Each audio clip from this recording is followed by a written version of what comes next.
So, Shazam is the 7th film in the DCEU, right? The DC Extended Universe. Most of us already know that.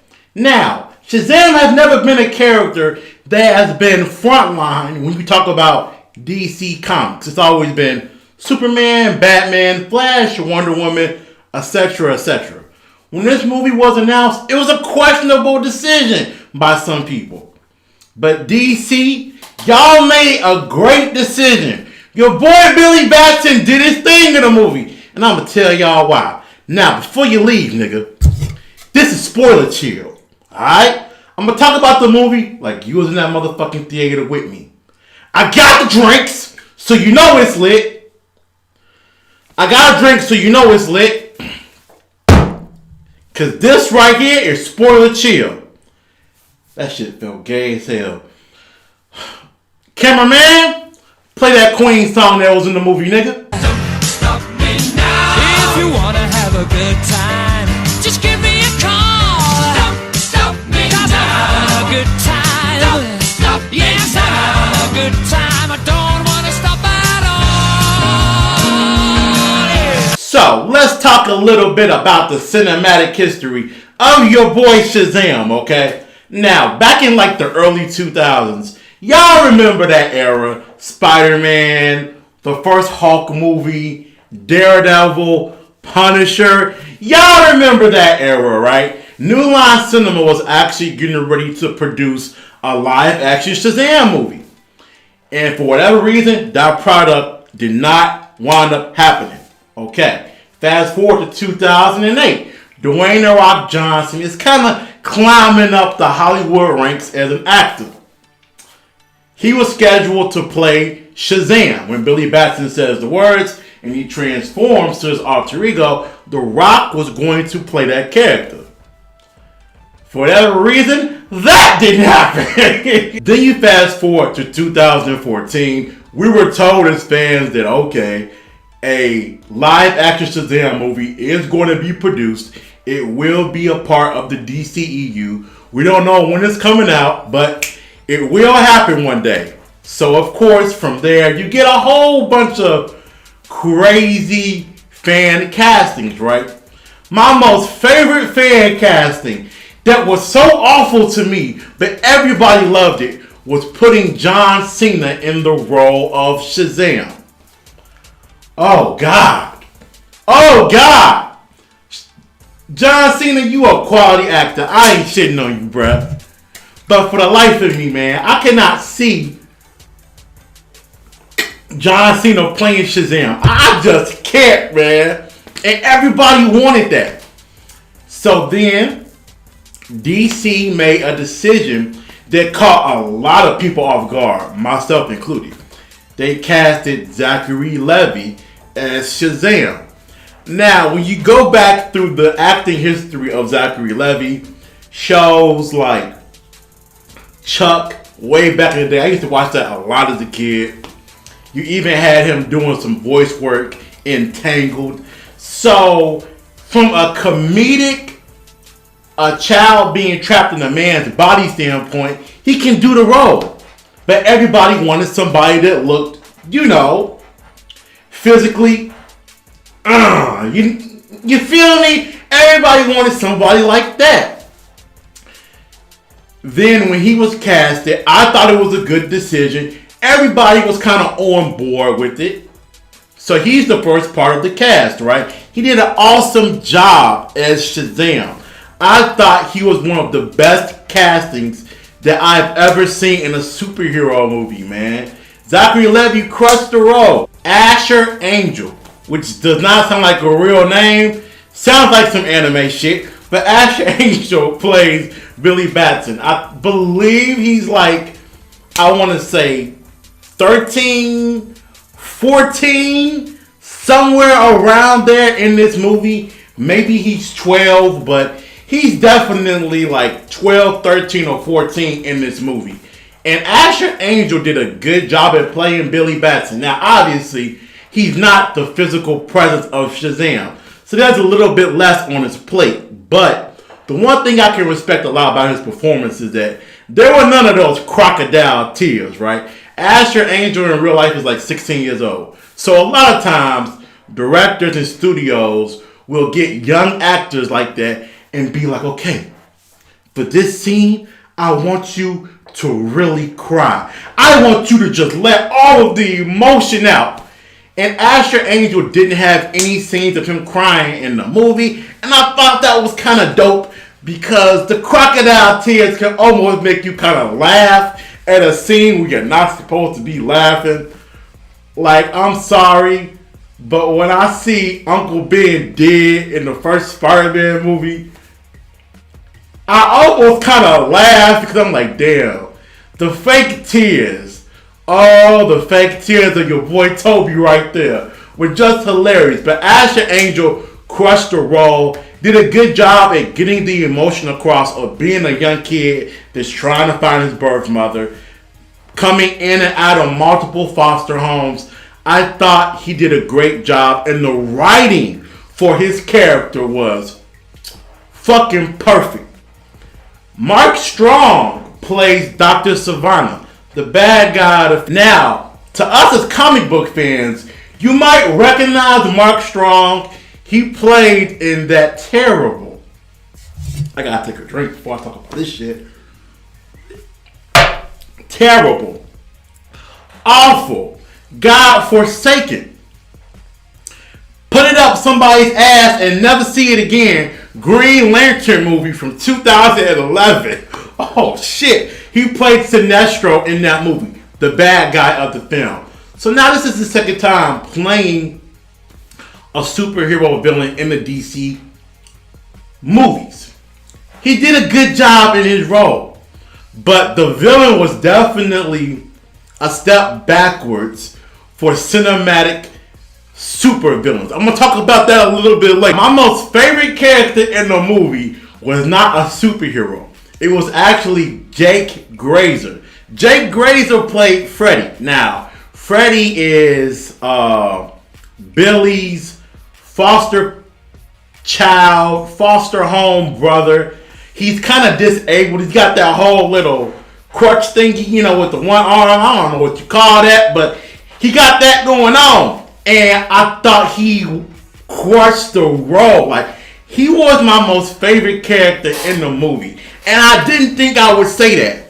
He did an awesome job at getting that child emotion of excitement. Because throughout the entire movie, there are moments of darkness, right? Whether you're dealing with Billy and him trying to find his mother, whether you're dealing with Dr. Savannah and how he savagely just kills people. Freddy is always like that little energetic friend that everybody had as a kid, right? He's a superhero enthusiast, so he follows everything superheroes. You see in his bedroom, he has a Batarang replica. He has a Superman bullet. All types of like figurines laid out in his desk, as you can kind of see if you're looking in the background watching the movie. He had on multiple superhero shirts. I caught that in the movie too. That was pretty cool. Yo, Freddy was my most favorite character in the movie. I love the scene where he's trying to see all of the capabilities that Shazam has as a superhero. The flight test. Seeing if he's immune to fire, if he has laser eyes, superhuman strength. Even the scene in the grocery store where it's like, you got bull immunity, man. That was fucking hilarious, bro. Like, Freddy was my most favorite character in the movie. I would go see it again just to see him. Mad dope performance by Jake Grazer. Now, when the movie was announced, right, I myself was like, uh-oh. I don't know if this is a good idea because Shazam, like I said earlier, was always in the second row of DC superheroes. But that was around 2014, 2015 when I was feeling like that. Fast forward to BVS coming out, Justice League, Suicide Squad. And I was like, you know what? Shazam might be a good idea because the superhero is so optimistic. you can really get that Saturday morning cartoon vibe with the superhero like Shazam. And I thought that it was important for the DCEU to begin to change the narrative of their universe. Because for so long, the narrative has been Marvel Studios is upright. They bring a lot of joy. Bring the family. And then the DC Extended Universe is like, you know that one meth head cousin? Come on. Let him come see the movie. You know that one guy that has the nightmares and the visions from his time in the military? Come on. Come see Batman vs. Superman. You know that one person that has a trunk full of rifles at their house that's illegal? Come on. Come see Suicide Squad. And it's like, But Shazam, along with Aquaman, is beginning to change the narrative of the DCEU, and that's amazing. The best part of Spoiler Chill, the half and half, I'm going to give you what I liked and what I didn't like. Beyond what I just told you about, right? Let's get into it.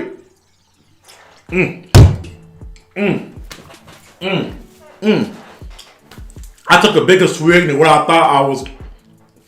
Alright, anyway, so one thing I liked a lot about the movie is that, as we all seen over the years, superhero movies are getting bigger and bigger budgets, right? Rightfully so. The films are lit, but a lot of times that kind of makes a movie something that is not meant to be from a cinematic standpoint, right? It can almost make the movie a end of the world apocalyptic film when it's not meant to be that. Shazam had a small budget.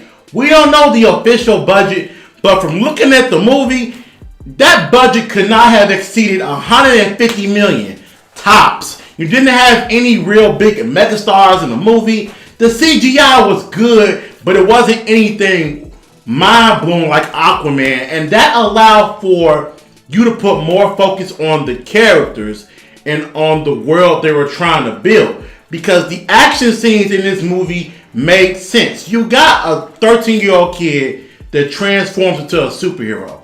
So you won't get any of that over-the-top action where Shazam is throwing trucks and he's punching motherfuckers into outer space. You didn't get any of that, and that made sense. That's also where the writing begins to shine.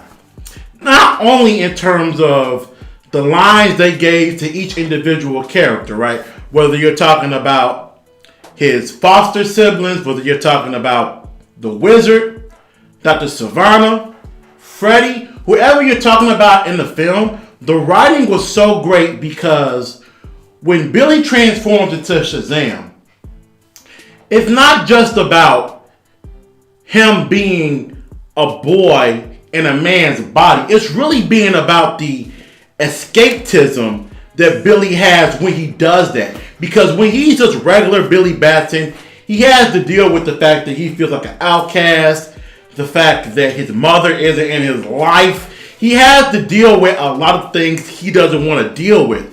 But when he becomes Shazam, he looks completely different. He has superpowers. Everyone loves him. All the previous baggage of being Billy Batson is gone. So when he is Shazam, he's more childlike than he was as Billy Batson. And I thought the writing was so good when it came to that, because it could be a tricky slope. How do you do this cinematically without it coming off as stupid? And it was a damn good job by the writers, man. This was probably the best written film in the DCEU. And you're talking about 6 movies before this one.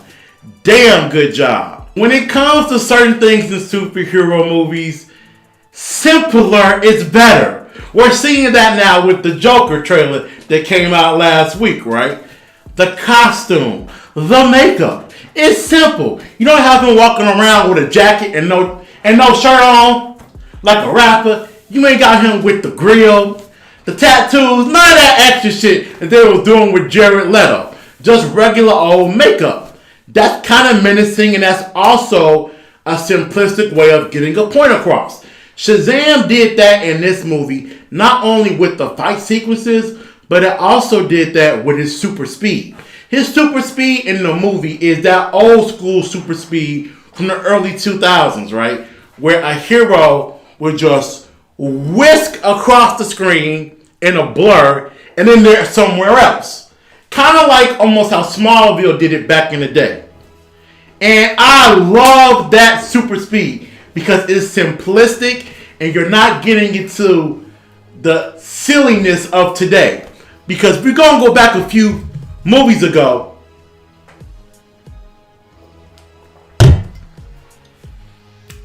Your boy Ezra Miller, my boy Ezra Miller, with the Flash run.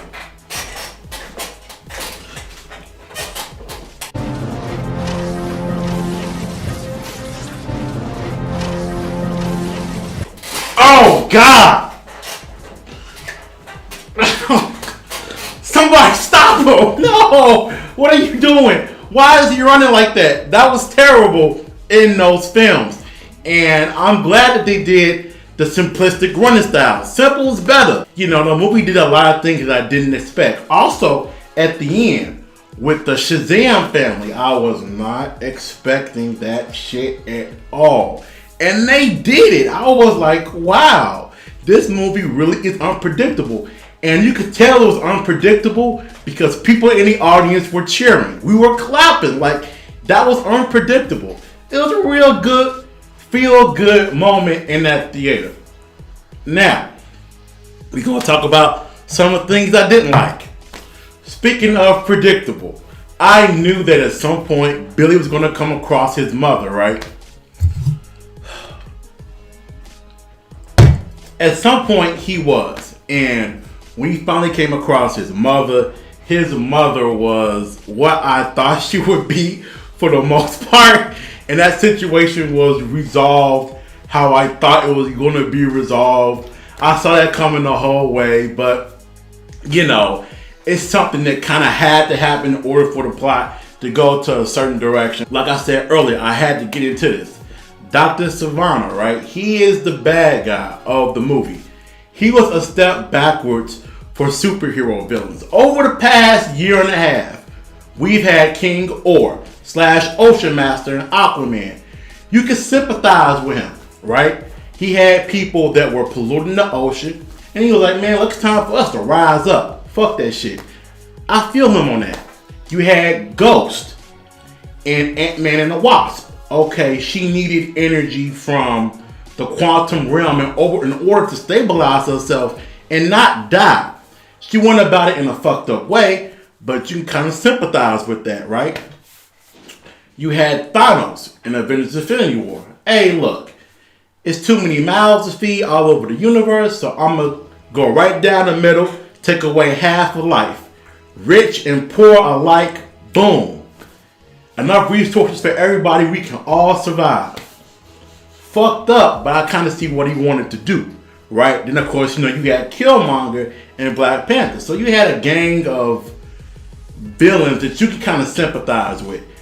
Dr. Savannah was like a mix of Norman Osborn from Spider-Man, Scarecrow from Batman Begins, and the general dude from Ang Lee's Hulk. He was a combination of those three, and I thought that was a bad decision.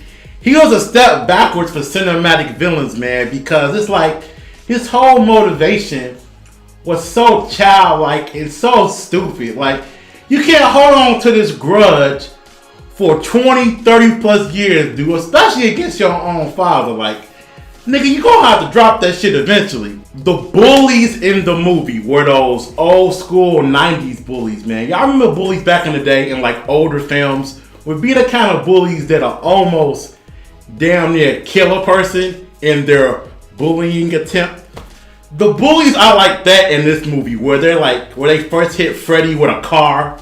Literally, they hit this man with a car. I'm like, okay, this is so fucking over the top, man. Like, whoever made the decision to have the bullies be that savage, look, there's other ways you can get the audience to kind of revolt against a character beyond them having to hit somebody with a damn car. Like, The bullies were just so fucking ridiculous. Trailer didn't have any misdirection.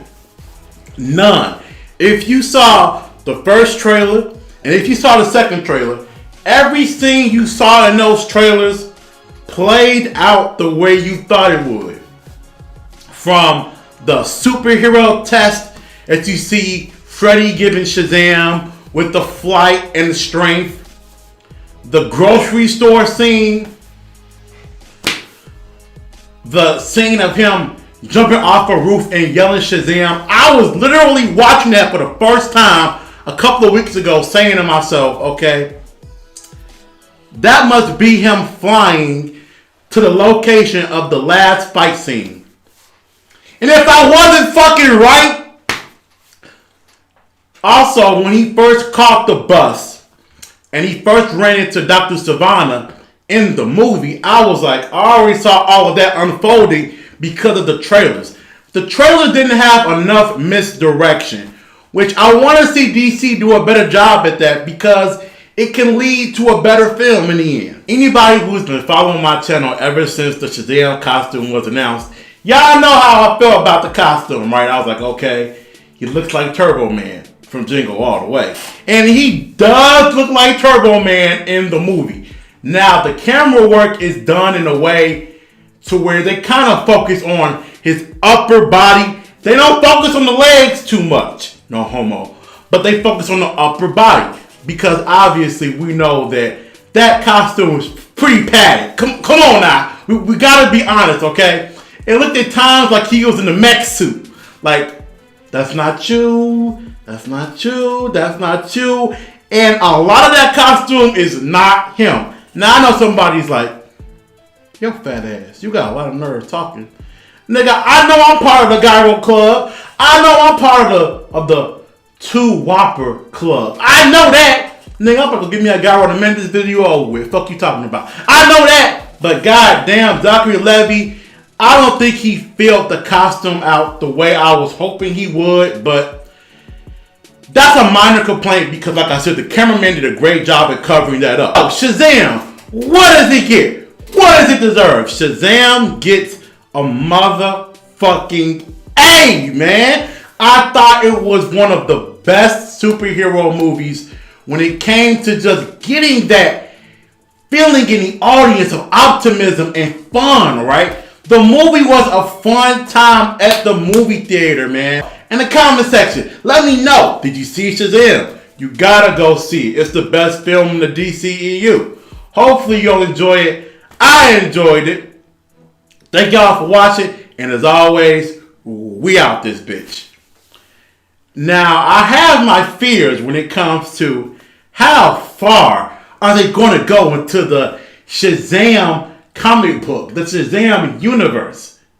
Because at the end credits, the last scene you see in the movie theater, there is a caterpillar named Mr. Mind. I kid you not. That has a voice box. I kid you not. And is talking to Dr. Savannah behind bars. I kid you not. Look, I know Shazam is a family movie. You want hope and optimism. DC, if y'all have a caterpillar in the next movie, y'all gonna go from dark and gloomy to motherfucking WTW Kids. Y'all getting ready to make the Shazam movie franchise like fucking Dragon Tales. Don't do that shit. Get out of here, bitch. Yes, we can